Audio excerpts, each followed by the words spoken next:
savez, il y a un point que les enfants de Dieu, la plupart d'entre nous, ne comprenons pas. C'est que le diable n'a aucun avantage ou aucune gloire à tirer à combattre quelqu'un qui fait déjà le mal, à combattre quelqu'un qui désobéit à Dieu. Si toi tu obéis à Dieu et qu'à côté de toi il y a quelqu'un qui n'obéit pas à Dieu, celui que le diable combattra, ça sera toi. Parce que la Bible dit que sans la foi, on ne peut pas plaire à Dieu. Mais si le diable arrive à combattre ta foi par des épreuves, en t'empêchant d'obtenir ce que tu recherches, en t'empêchant d'atteindre tes objectifs, alors le diable, s'il réussit à atteindre ta foi, que tu es frustré parce que tu vois l'autre réussir, alors que toi tu estimes être mieux que cette personne, tu estimes mener une vie plus pieuse que la vie que mène cette personne, mais que malgré tout, toi tu n'arrives pas à voyager, malgré tout tu ne t'en sors pas, tu ne construis pas ta maison, tu crains Dieu, alors que lui ne fait qu'avancer. Si tu commences à être frustré dans ton cœur, le diable n'est plus très loin de sa victoire.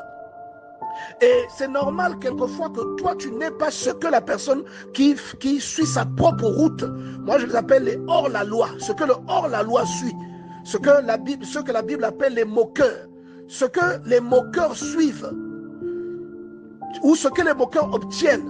Il est normal parfois que tu ne l'obtiennes pas tout de suite, parce que le diable te combattra toi lorsque tu seras proche d'obtenir quelque chose, mais il ne combattra pas celui qu'il estime être déjà dans son camp et s'illustrer déjà pour le compte du diable.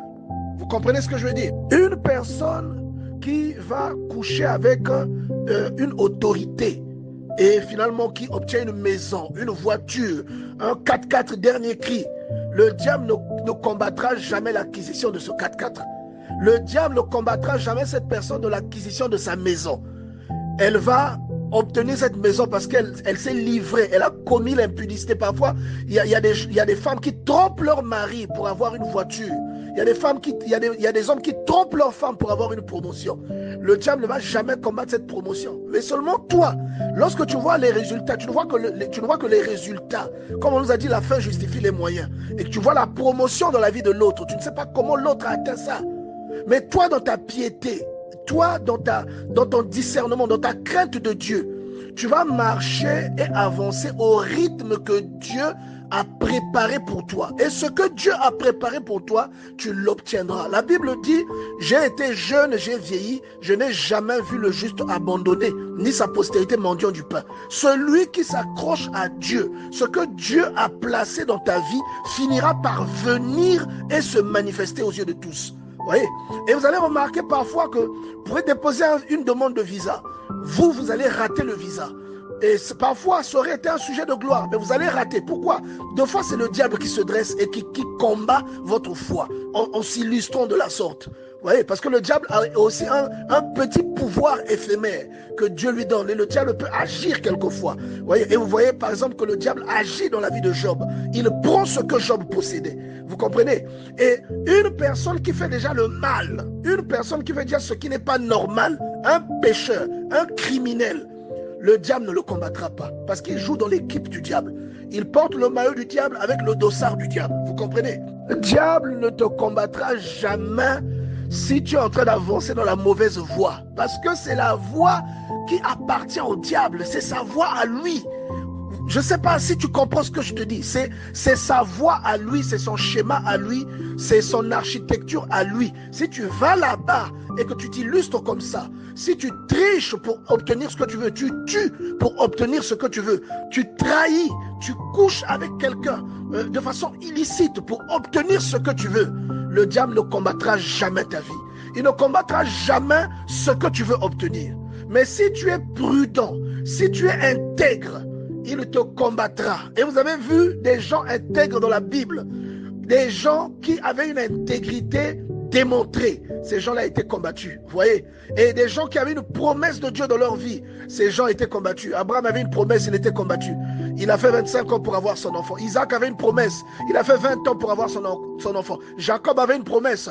La femme qu'il aimait a mis du temps sans avoir d'enfant. Il a eu d'autres enfants avec la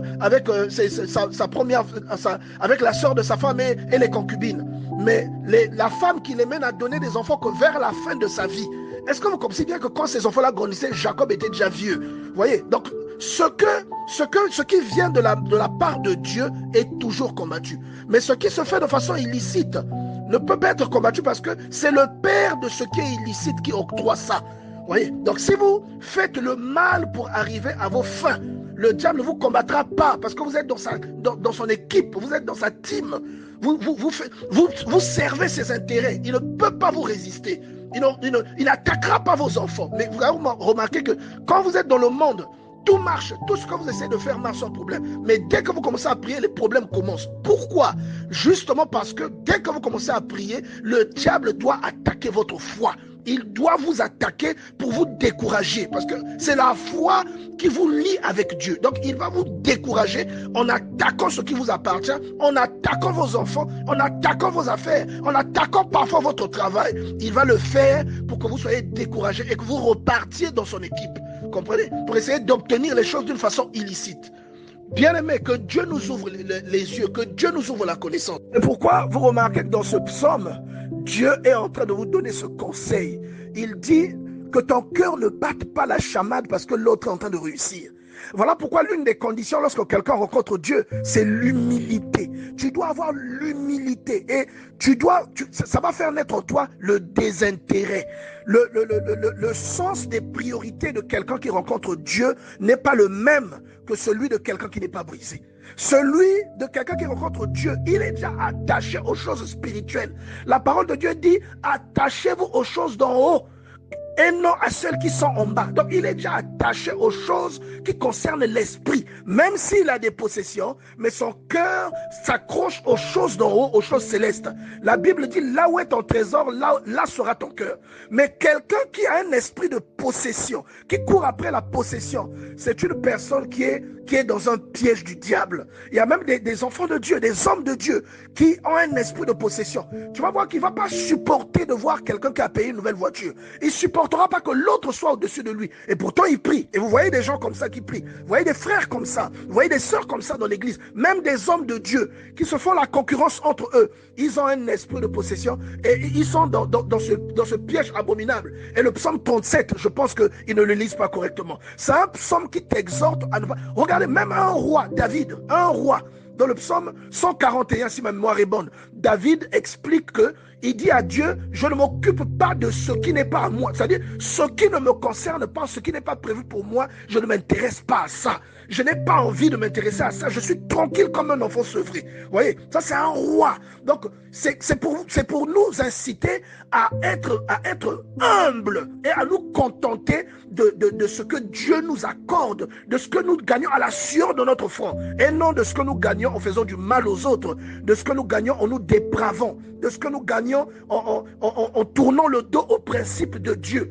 On est en train de te dire que c'est un esprit de possession, un esprit de concurrence, ça vient du diable. Et même si tu pries, même si tu as un rôle, même si tu as un poste dans l'église, ça signifie que tu n'as jamais vraiment rencontré Dieu. Vous voyez que la plupart des personnes malhonnêtes qui ont de l'autorité, par exemple des hommes politiques ou encore des hommes d'affaires, mais qui trichent et qui font ce qui est mauvais, qui font des rituels sataniques et ces choses-là, c'est pourquoi vous les voyez prospérer, parce qu'ils jouent déjà dans l'équipe du diable. Parmi eux, il y a des numéros 10, il y a des Messi et des Ronaldo parmi eux. Il y a des défenseurs et des latéraux parmi eux, vous voyez. Et le diable a ce pouvoir-là de donner à quelqu'un le succès, la gloire, les possessions. Vous voyez, parce que c'est ce qui est charnel et c'est ce qui souvent cause la perdition de la personne. Et vous voyez que même le diable a proposé à Jésus. Et il dit, je vais te donner ça. Si tu m'adores, je te donne toute cette gloire et toute cette richesse. Donc il a ce pouvoir, vous voyez. Et donc, celui qui persécute la vie des enfants de Dieu, il ne persécute pas ceux qui font le mal, parce que ceux qui font le mal ne sont pas des enfants de Dieu. Ceux qui font le mal servent les intérêts du diable. Vous voyez? Donc celui qui persécute les enfants de Dieu, c'est le diable. Il les persécute à cause de leur foi et parce qu'ils veulent être justes devant Dieu. Celui qui se rend compte et qui se convertit, là, le diable va tout faire pour le ramener en Égypte. Vous voyez? Il va tout faire pour le décourager. Il va l'attaquer pour le décourager. C'est là où Dieu dit que on te met au feu pour t'épurer. Vous voyez? Et vous ne devez pas avoir cet esprit d'envie Et cet esprit, cette conquête de possession, conquête de gloire et de pouvoir, vous ne devez pas avoir cet esprit-là. Ce n'est pas un esprit qui vient de Dieu. C'est un esprit qui vient du diable. Un esprit de concurrence, un esprit de jalousie lorsque l'autre obtient. Et Dieu te met en garde, il te dit, ne suis pas cette route, n'envie pas celui qui est en train d'avancer dans les projets qu'il fait. Tu ne sais pas comment il fait pour avancer là-bas. Et si tu cherches à aller faire comme lui, tu vas te corrompre. Et ce que Dieu a prévu pour toi, tu vas le perdre. Vous comprenez? Il y en a qui aiment la facilité, mais bien aimé, sache que toi, s'il y a la difficulté, c'est normal que cette difficulté-là, tu la croises. La Bible dit, ceux qui voudront vivre une vie pieuse en Jésus seront persécutés. Et c'est pour ça que toi, tu as un léger retard quelquefois par rapport à celui qui fait du mal. Alors que cela ne t'étonne plus.